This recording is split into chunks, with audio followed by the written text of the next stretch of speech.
വായ്പാക്കെണിയിൽ കുടുങ്ങിപ്പൊലിയുന്ന ജീവിതങ്ങൾ നമ്മുടെ നാട്ടിൽ തുടർക്കഥയാവുകയാണോ? എറണാകുളം വേങ്ങൂരിൽ ഓൺലൈൻ വായ്പാ സംഘത്തിന്റെ ഭീഷണിയെ തുടർന്ന് യുവതി ആത്മഹത്യ ചെയ്തു. വേങ്ങൂർ എടപ്പാറ സ്വദേശിനി ആരതിയെ കിടപ്പുമുറിയിൽ തൂങ്ങി മരിച്ച നിലയിൽ കണ്ടെത്തുകയായിരുന്നു. ആതിരയുടെ ഫോണിൽ നിന്നും ലോൺ ആപ്പ് മെസ്സേജുകൾ പോലീസ് കണ്ടെത്തി. നഗ്നചിത്രങ്ങൾ പ്രദർശിപ്പിക്കും എന്നായിരുന്നു ഭീഷണി.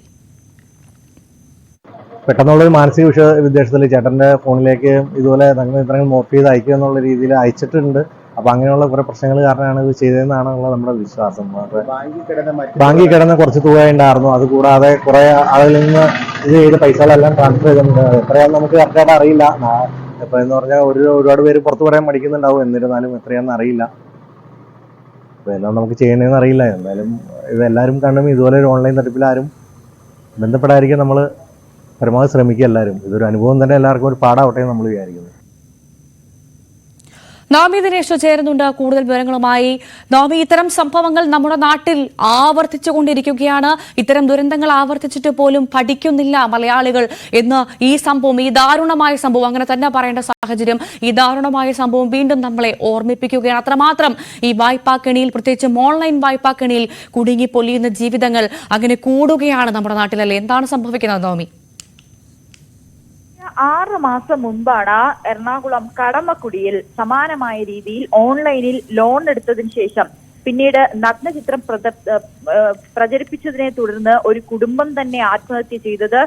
ഭാര്യയും അച്ഛനും അമ്മയും 2 മക്കളും, അങ്ങനെ 4 പേരടങ്ങുന്ന കുടുംബം 6 മാസം മുൻപ് ആത്മഹത്യ ചെയ്ത വാർത്ത മാധ്യമങ്ങളിലടക്കം വന്നിരുന്നു. അതിനുശേഷം പല വിദഗ്ധരും ആവർത്തിച്ച് പറയുന്ന ഒരു കാര്യം, ഇത്തരത്തിൽ നിങ്ങൾ ഓൺലൈൻ വായ്പയുടെ പിന്നാലെ പോകരുത്, അതിന് പിന്നിൽ ഒളിഞ്ഞിരിക്കുന്നത് വലിയ ദുരന്തമാണ്, ചതിക്കുഴികളാണെന്ന് പലതവണ ആവർത്തിച്ചിട്ടും വീണ്ടും ഇത് തന്നെയാണ് ആവർത്തിക്കുന്നത്. ഇന്നലെ ഉച്ചയ്ക്ക് ശേഷമാണ് ഇത്തരത്തിൽ ആരതിയെ വീട്ടിനുള്ളിൽ തൂങ്ങി മരിച്ച നിലയിൽ കണ്ടെത്തിയത്. പിന്നീടുള്ള അന്വേഷണത്തിലാണ് ഓൺലൈൻ വായ്പ എടുത്തു, പലതവണയായി ഈ എടുത്ത പണം തിരികെ അടച്ചു. പക്ഷെ വീണ്ടും അവർ കാശ് ചോദിച്ചതിനെ തുടർന്ന് ആരതിക്കും ആരതിയുടെ വിദേശത്തുള്ള ഭർത്താവ് അനീഷിനും ഇവർ ആരതിയുടെ മോർഫ് ചെയ്ത ചിത്രം അയച്ചു കൊടുത്തു, ഭർത്താവിനും അയച്ചു കൊടുത്തു. ഇതിനുശേഷം ഭർത്താവ് ആരതിയുമായി ബന്ധപ്പെട്ടിരുന്നുവെങ്കിലും ആരതിയുടെ ഫോൺ കിട്ടുന്നുണ്ടായിരുന്നില്ല. പിന്നീട് കുടുംബത്തെ അറിയിച്ചതിന് ശേഷം മാതാപിതാക്കളോട് ആരതിയെ തന്നെ വിളിക്കണമെന്ന് ആവശ്യപ്പെട്ടതിനെ തുടർന്ന് മാതാപിതാക്കൾ എത്തി ആരതിയുടെ മുറിയിൽ പരിശോധിച്ചപ്പോഴാണ് ആരതിയെ തൂങ്ങി മരിച്ച നിലയിൽ കണ്ടെത്തിയത്. പിന്നീട് പോലീസ് എത്തുകയും പിന്നീട് നടത്തിയ വിശദമായ പരിശോധനയിലാണ് ഓൺലൈനിൽ നിന്നും വായ്പ എടുത്തതിനെ തുടർന്നാണ് ആരതി ആത്മഹത്യ ചെയ്തതെന്ന് മനസ്സിലായത്. ഇതിന് തുടക്കം ആരതി ഈ വിവാഹശേഷം, അതായത് കുട്ടികളായതിനു ശേഷം ആരതി ജോലിക്ക് പോയിരുന്നില്ല. അതിനു മുൻപ് ഒരു സ്വകാര്യ കമ്പനിയിൽ ജോലി ചെയ്തിരുന്ന യുവതിയാണ്. ഈ ജോലി ഉപേക്ഷിച്ചതിന് ശേഷം ആരതി വീട്ടിലിരുന്നു കൊണ്ട് തന്നെ പണം ലഭിക്കുന്ന രീതിയിൽ ഒരു ജോലി തരപ്പെടുത്തി. അതായിരുന്നു ഈ ഓൺലൈൻ ഗെയിമിംഗ്. തുടക്ക സമയത്ത് ആരതിക്ക് 3000, 2000 രൂപയൊക്കെ അക്കൗണ്ടിലേക്ക് വരുമായിരുന്നു. ഇത് പിന്നീട് സ്ഥിരമായപ്പോഴാണ് സേവിങ്സ് അക്കൗണ്ടിലെ, അതായത് ആരതിയുടെയും ഭർത്താവിന്റെയും സേവിങ്സ് അക്കൗണ്ടിലെ പണമടക്കം ഈ ഗെയിമിനായി ആരതി ഉപയോഗിച്ചു. ഒരു തവണ ഭർത്താവിനോട് തനിക്ക് 3500 രൂപ ലഭിച്ചു എന്ന് പറയുകയും ചെയ്തു. പക്ഷെ ആ സമയത്ത് ഭർത്താവ് ആരതിക്ക് ജാഗ്രതാ നിർദ്ദേശം നൽകിയിരുന്നു. കാരണം ഇത്തരത്തിൽ ഓൺലൈനിൽ പിന്നിൽ വലിയ ചതിക്കുഴികൾ ഉണ്ടാകും, അതിന് പിന്നാലെ പോകരുത്, പണം മുടക്കരുതെന്ന് പലതവണ ആരതിയോട് പറഞ്ഞിരുന്നു. പക്ഷെ ഇത് കേൾക്കാതെയാണ് ആരതി വീണ്ടും ഇത്തരത്തിൽ ഓൺലൈൻ ഗെയിമുകളിലേക്ക് പോയതും അതിനുവേണ്ടി ഓൺലൈനായി പല ലോണുകൾ എടുക്കുന്ന സാഹചര്യം ഉണ്ടായത്. പിന്നീട് ഇന്നലെ വൈകുന്നേരം, അതായത് ഇന്നലെ ഉച്ചയോടുകൂടി ആരതിക്ക് ഇത്തരത്തിൽ ഈ പണം തിരിച്ചടച്ചില്ല എന്നിട്ട് നഗ്നമായ ഫോട്ടോ, അതായത് മോർഫ് ചെയ്ത നഗ്ന ഫോട്ടോ ആരതിയുടെ കോണ്ടാക്റ്റിലുള്ള മറ്റുള്ളവർക്ക് അയച്ചു കൊടുക്കുമെന്ന് ഭീഷണിപ്പെടുത്തി. ആ മെസ്സേജും, അതായത് ഈ ഓൺലൈൻ ലോൺ എടുത്ത ബാങ്കിന്റെ ഒരു മെസ്സേജും ആരതിയുടെ ഫോണിൽ നിന്നും അന്വേഷണ സംഘത്തിന് കണ്ടെത്താൻ കഴിഞ്ഞു. അതിന് മറുപടിയായി ആരതി ഇങ്ങനെ തന്റെ ചിത്രം പ്രദർശിപ്പിച്ചാൽ താൻ ആത്മഹത്യ ചെയ്യുമെന്ന മറുപടിയും ഫോണിൽ നിന്നും കണ്ടെത്തുകയും ചെയ്തു. ഉച്ചയ്ക്ക് ശേഷമാണ് ഈ ആരതിക്കും ഒപ്പം തന്നെ ഭർത്താവിനും ഈ ഫോട്ടോ ലഭിക്കുകയും ചെയ്തത്. എന്നാലും പോലീസിന്റെ അന്വേഷണത്തിൽ ഈ നമ്പർ പാകിസ്ഥാനിൽ നിന്നാണെന്ന് മനസ്സിലായി. പാകിസ്ഥാനിൽ നിന്നുള്ള ഒരു നമ്പറിൽ നിന്നാണ് ആരതിക്ക് ഈ മെസ്സേജ് വന്നതെന്ന് മനസ്സിലായിട്ടുണ്ട്. എന്തായാലും ആരതിയുടെ ബാങ്ക് അക്കൗണ്ടുകളും ഫോണും കേന്ദ്രീകരിച്ചുള്ള ഒരു അന്വേഷണത്തിലേക്കാണ് അന്വേഷണ സംഘം കടന്നിരിക്കുന്നത്. ഭവ്യ, നമുക്കറിയാം പലപ്പോഴും ഈ ഓൺലൈനിൽ കൂടി ഇത്തരത്തിലുള്ള സംഭവങ്ങൾ നടക്കുമ്പോൾ, അതായത് ഓൺലൈൻ ലോൺ എടുത്ത് പിന്നീട് ചതിക്കുഴിയിൽ വീഴുന്നവരുടെ അന്വേഷണം പലപ്പോഴും അന്വേഷണ സംഘത്തിന്റെ പകുതി വെച്ച് നിർത്തേണ്ട സാഹചര്യമാണ്. കാരണം മറ്റൊന്നുമല്ല, ഇത് കേരളത്തിൽ തന്നെ ആകണമെന്നില്ല. വിദേശത്തു നിന്നുള്ള നമ്പറുകളിലായിരിക്കും ഇവർ മെസ്സേജ് അയക്കുന്നത്. ഇവർ പണം അയക്കാൻ പറയുന്ന ബാങ്ക് അക്കൗണ്ടുകൾ പലപ്പോഴും പലരുടെയും പേരിലുള്ളതായിരിക്കും. അങ്ങനെ പല ബുദ്ധിമുട്ടുകളും അന്വേഷണ സംഘത്തിന് പാതി വഴിയിൽ അനുഭവപ്പെടുന്നുണ്ട്.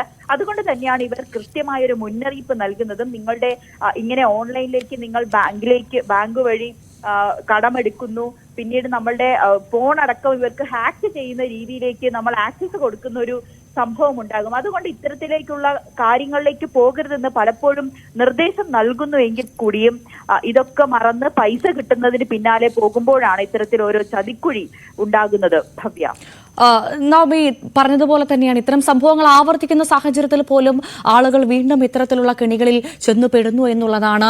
നമുക്ക് ഒരു പക്ഷേ പരാതി കൊടുത്താൽ പോലും ഇവരിലേക്ക് ഇത് അത്രമാത്രം വലിയ മാഫിയകളാണ്, ഇവരിലേക്ക് എത്താൻ പോലും വളരെ വൈകുന്നു നമ്മുടെ ഉദ്യോഗസ്ഥർ എന്നുള്ളതാണ്. സൈബർ ലോകം അത്രമാത്രം വികസിച്ച ഒരു സമയമാണ്.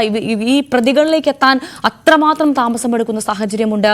നവമി, ഈ സംഭവത്തിൽ പോലീസ് കേസ് എടുത്തിട്ടുണ്ടോ? അന്വേഷണം എങ്ങനെയാണ് പുരോഗമിക്കുന്നത് നവമി?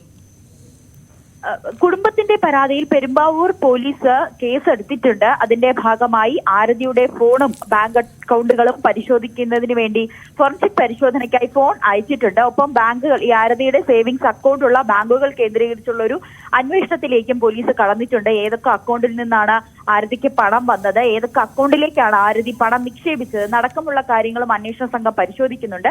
ഒപ്പം ഭർത്താവ് അനീഷിന്റെ അക്കൗണ്ടും പോലീസ് പരിശോധിക്കുന്നുണ്ട്. അനീഷിന്റെ ഫോണും പോലീസ് പരിശോധിക്കുന്നുണ്ട്. കാരണം ഇന്നലെ തന്നെ ആരതി മരിക്കുന്നതിന് മിനിറ്റുകൾക്ക് മുൻപ് ആരതിയുടെ ഭർത്താവിന്റെ മൊബൈൽ ഫോണിലേക്കും ഇത്തരത്തിൽ മോർഫ് ചെയ്ത നഗ്നചിത്രം അയച്ചു കൊടുക്കുന്ന ഒരു സാഹചര്യമുണ്ടായി. ആ നമ്പർ ഏതാണെന്നും അന്വേഷണ സംഘം നിരീക്ഷണത്തിലാണ്. ഇതടക്കമുള്ള രീതികളിലേക്കാണ് അന്വേഷണ സംഘം നീങ്ങുന്നത്. എങ്കിൽ പോലും ഇപ്പോൾ ഈ മെസ്സേജ് വന്ന നമ്പർ ആയിക്കോട്ടെ പാകിസ്ഥാനിൽ നിന്നാണ്. എങ്ങനെയെങ്കിൽ ഇനിയുള്ള അന്വേഷണം ഏത് രീതിയിൽ മുന്നോട്ട് കൊണ്ടുപോകുമെന്നൊരു ആശങ്കയും അന്വേഷണ സംഘത്തിനുണ്ട്. നമുക്കറിയാം കടമക്കുടിയിലായിക്കോട്ടെ സമാനമായ രീതിയിലായിരുന്നു ഈ നഗ്നചിത്രം പ്രദർശിപ്പിച്ചു. അത് ബന്ധുക്കൾക്കും നാട്ടുകാർക്കുമൊക്കെ കിട്ടുന്ന രീതിയിലേക്ക് പോകുന്ന സാഹചര്യമുണ്ടായി.